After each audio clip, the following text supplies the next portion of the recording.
What is good, y'all? Welcome back to the Pro. Welcome back to a brand new video. We are here and we are back with game 3. Quick turnaround back-to-back against the Timberwolves on the road. And yeah, we are back with the preview. Again, make sure you guys, as always, leave a like, subscribe if you guys are new, turn off post notifications, join the Discord in the description. And Q&A video, ask questions down below. Leave a comment with your score prediction, which you guys are looking to see. It's going to be a good game. Timberwolves are a good team. Came off a loss against the Raptors. We're going to be talking about, more of that in the keys and the observations and the Timberwolves breakdown. So, yeah, it's going to be a good game. I'm looking forward to the Heat bouncing back, coming off a tough loss against Boston last night. But yeah, let's get right into it. So, injury report, as always, we got to start off with that. Jaden McDaniels is doubtful. He did not play in the opener for the Timberwolves. I don't think he's going to play tonight either. Not confirmed, but I'm pretty sure he is doubtful. I get these injury reports off of ESPN, so they're pretty accurate. They're from the beat writers. So Jaden McDaniels probably isn't playing. And then for the Heat, Highsmith and Richardson are both out. Caleb Martin is doubtful. Now, this hasn't been confirmed by any Heat reporter, but I'm just going off of what it was last night when he didn't play. He was a late scratch. I don't think he's going to play tonight. I think they're going to kind of, be cautious with him because they do have a couple of days rest after this. So I don't really see the need for him playing a quick turnaround. Just rest that knee up and get him back 100%, man. It doesn't really make sense for him to play, tonight with his knee tendonitis. So that's the injury report. Again, for them, Jaden McDaniels is a big piece. He's probably their best defender on the wing. Obviously, they have Gobert in their interior, but on the perimeter, he's definitely their best defender, and he would have been very key in guarding guys like Jimmy and Hero. So it's going to be tough. It's going to be tough for them defensively on the wings and on the perimeter without him. And then obviously for the Heat, we're missing a couple of really good defenders on the perimeter ourselves with Highsmith, Richardson, and Martin. We could have really used either of those to, put on Anthony Edwards. But yeah, so two teams that are missing key defensive players. And yeah, that's the injury report. Getting into the breakdown of the Timberwolves. Now, I did add a new category at the bottom, but we're going to start off with the stats that we want to look at, the key stats. The Timberwolves didn't shoot well from the field or from the three at all. They shot terribly from both. And they did have 62 rebounds, and they kept it very close. It was only a 3-point game. I put 2 exclamation marks next to the 62 rebounds because I think that is key, man. They are a very good rebounding team. Obviously, they're one of the tallest teams in the NBA. Having guys like Cat and Gobert, naturally you're going to get a lot of boards. So rebounding numbers were big for the Timberwolves in that game against the Raptors. And yeah, that is some of the key stats. Again, offensively, they weren't that great. Shot the ball very poorly. But they were very good on the glass. Obviously, they have a big three of Edwards, Towns, and Gobert. That is their big three, and since last season, and now both Towns and Gobert are going to be playing because Towns missed most of the season last season. So they're going to be having a front court of Towns and Gobert, the double big lineup. And I did watch some of that, Wolves-Raptors game. I watched the replay, I watched the highlights, I watched a little bit of it on the side because I think that was during the Heat game. So some of the observations that I took away from it, the Wolves defense looked really good in the half court. They got absolutely blown away in transition. The double big lineup was not that great at all. Cat was a non-factor offensively when he was playing the 4. He looked really good at the 5 though. And then Edwards was very inefficient, wasn't passing the ball too well. He was just taking a lot of shots. Those are the 3 biggest takeaways I saw from that game.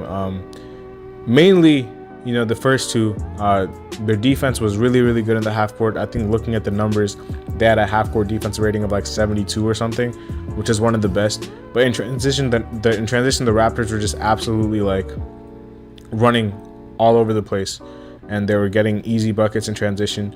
And then obviously like double big lineup. It's interesting to see how that's going to work, but it hasn't worked well so far with Cat and Gobert. They haven't figured it out yet.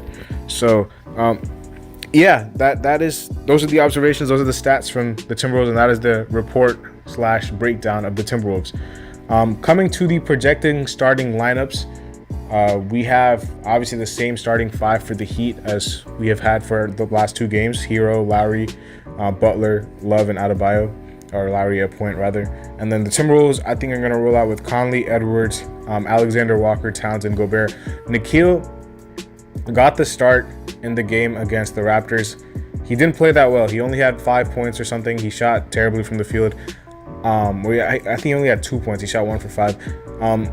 I don't know if he's going to start, but again, I don't really know who else they're going to put out. Shake Milton is not going to start there. Maybe Kyle Anderson, but that would be too much of a lineup that lacks shooting. And then obviously not Naz Reid or anybody like that. So I don't really see anybody that they can put in apart from Nikhil in that lineup right now. So I think he will get that start at the 3 spot. And then for the Heat, obviously we're gonna rely with the same 5: Hero, Lowry, Butler, Love, and Bam, who have looked good at times, bad at times. We'll see how they look against the Timberwolves tonight. Matchups, as far as matchups are concerned, I think Jimmy automatically will have to take the Edwards assignment. He guarded Tatum last night. I think he did a pretty good job on him whenever he was on Tatum. His closeouts were late on shooters, but I feel like on Tatum as a primary defender, I think he held his own. He did well. I think he's gonna get the Ant assignment. I think him and Ant, the two sons of Michael Jordan, man. If you know, you know. I think they're gonna match up against each other. Ant will probably guard Jimmy too. Either him or Hero, because again, they don't really have the perimeter defenders. Lowry and Conley, I think, will match up, and then I think Hero will be on Nikhil, Butler will be on Ant. I think Bam will be on Cat. I think Bam will win that matchup. I think Cat is Charmin, bro. Cat's soft. Bam's gonna get in his head, bro. Like Bam will clamp him up, and then Love on Gobert. Love's got to do a good job in the post. Gobert is not an elite scorer or anything like that, but on the glass and there's a lob threat, he can definitely do his damage offensively. So Love is gonna have to be glued to him. I think those will be the matchups. For the Timberwolves, I think they'll have Conley guarding Lowry. I think they'll have Edwards on Jimmy because he will want to take the challenge. Nikhil is going to be on Hero probably, and then I think they're going to have Cat on Love and Gobert on Bam, because Cat's not the best defender and Gobert's former defensive player of the year. So, but I think Bam can still have his way against Gobert, man. Like, I think Gobert and Porzingis are very similar defensively, both really good rim protectors, but apart from that, I think Bam is going to have his way, like he did last night. So the one thing you got to watch out for is the legs and the gas, because they are playing on a back-to-back. And you're gonna have to see how their energy levels are. The Timberwolves are rested. They haven't played in a couple of days now, so you're gonna have to see how the freshness levels of both teams are. Now, one benefit to this is that the Heat are not rusty, and the Timberwolves are, because they've only played one game, and that was 2 days ago.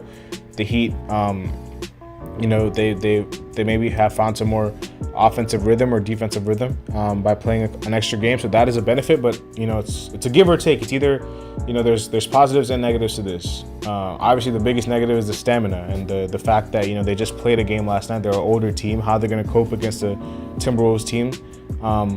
That is a good team. So that is going to be something to watch for sure. But yeah, those are the starting lineups. And then as we go to the keys of the game, man, keys to the game: rebound. Now the rebounding numbers for the Timberwolves are great against the Raptors with 62 boards. Now the Raptors are not the biggest team, but 62 rebounds is still 62 rebounds. So that is a very good stat for the Timberwolves. And they have two bigs that can clean the glass.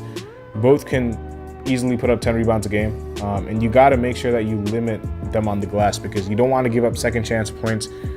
They're not the best offensive team, so you don't want to build them out by playing good defense and giving them second chance opportunities to score easy baskets. That's not what you want to do. Against the Celtics, I thought we would have been better on the glass. The Celtics actually did win the rebounding battle by 10. We have to be better on the glass. We have to. It's very imperative that we do. Second point, Wolves did not shoot the 3 well. They don't really have shooting on their lineup.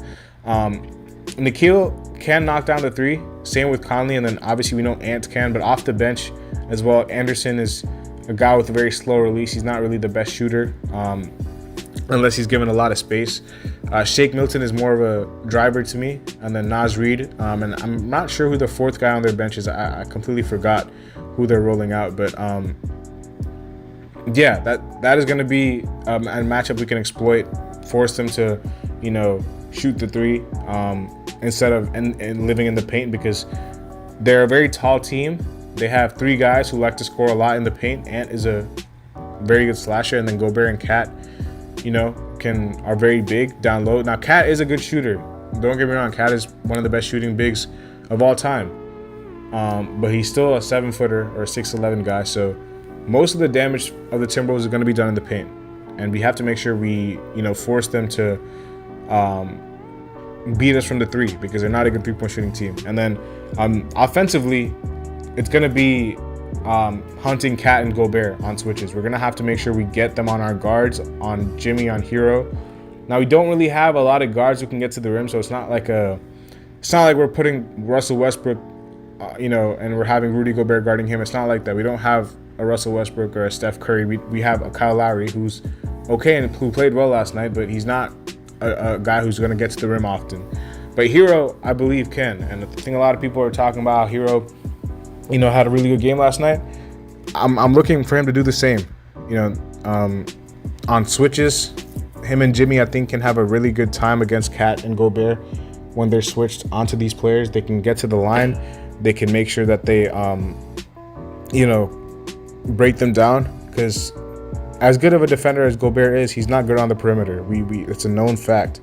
Stats can say otherwise if they want to, but just looking at the game, he can't really guard on the perimeter, dog. Like, he can't. And then obviously Cat is not a good defender at all. So those two are going to have a tough time if they're matched up on Jimmy or Tyler on the island. So we can definitely take these guys off the dribble if we get switches on the bigs on the perimeter. So that is another point we got to address. Getting out in transition. Getting out in transition is key. It is very, very key. And yeah, we have to make sure that, because the Timberwolves, they did a terrible job against the Raptors in transition. They were very, very good in the half court defensively. Very, very good. But unfortunately, in transition, the Raptors were running all over the place. And I think the Heat can do damage in transition, especially if we get stops. Timberwolves don't really get back on defense like that. They have a slower team. They have a taller team. They don't really have the foot speed. Ant is probably their fastest player. But yeah, like, we have to make sure that we get out in transition and do damage there, because in the half court, this team is very good defensively. They funnel everybody to Gobert, and Gobert does a good job protecting the rim. But in transition, they're not good at all. So we have to make sure we get out in transition and run. And then not last but not least, Wolves do run drop coverage. Hero, like I said, can have a very big game. I think Hero can follow his big game last night with another big game this night. I think against the drop, he can definitely feast, man. He loves the drop coverage. Hero is one of the best players against drop coverage in the NBA. So that is another point we got to talk about. Ant is one of the best scorers in the league. We got to make sure he's a playmaker instead of a scorer. We can't have him scoring the ball at will. So, yeah, we have to make sure Ant is very, very, very much of a facilitator rather than a scorer, because that's what he's not. He's not a facilitator. So we have to make sure he is that against us. We have to try to make him that against us. And then Naz Reid and Thomas Bryant, this is not something that's going to be talked about, but both of them are the backup centers. Naz Reid is one of the best in the business as far as backup centers. Thomas Bryant did not have a good game last night. I'm looking for him to bounce back and get to Naz Reid. And those are the keys. That is the preview. Let me know what you guys thought about, think about this game in the comment section below. I'm super excited for it, man. Go Heat. As always, leave a like, subscribe, comment down below. Let's get this dub tonight. Peace.